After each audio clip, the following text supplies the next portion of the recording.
Kommer upp för backen. Här ska vi se vem som är snabbast upp. Och det är Marcus Börjesson från Kungsbacka som har ledningen upp.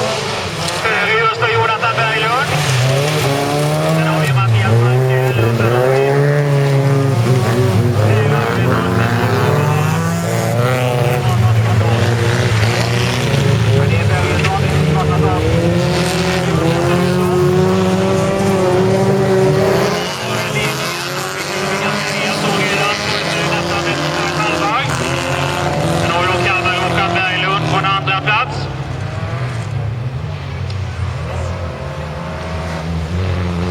Där bakom ligger hemmaåkaren Bankell.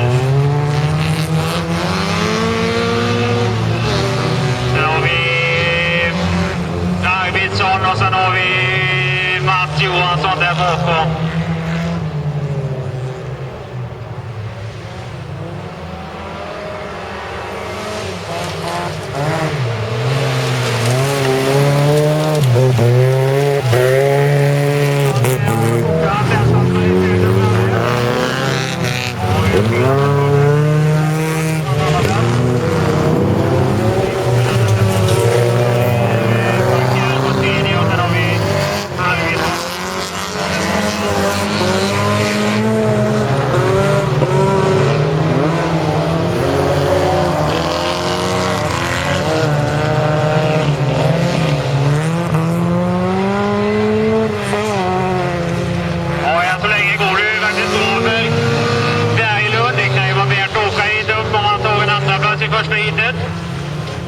Man ligger på än så länge.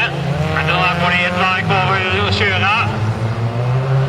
Det var Börjesson passerar målskyttarna där. Ett varv kvar att köra i ledningen.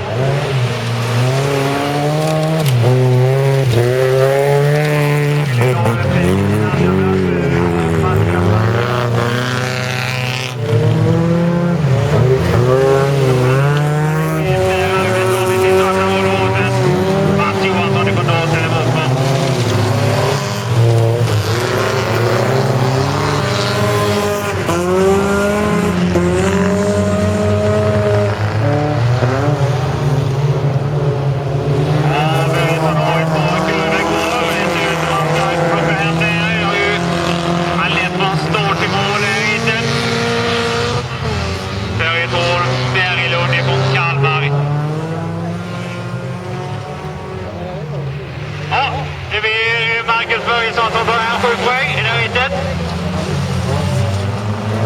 Före då Jonathan Berglund. Ja, än så länge har jag varit bättre redan från Kalmar. Här på åkaren Bankell tar jag om tredjeplatsen. Ska vi se vem som blir 4. Om det blir Per Arvidsson i Volvo, jajamän, det blir det. Mats Johansson kör in på en 5:e plats. Det är bakom.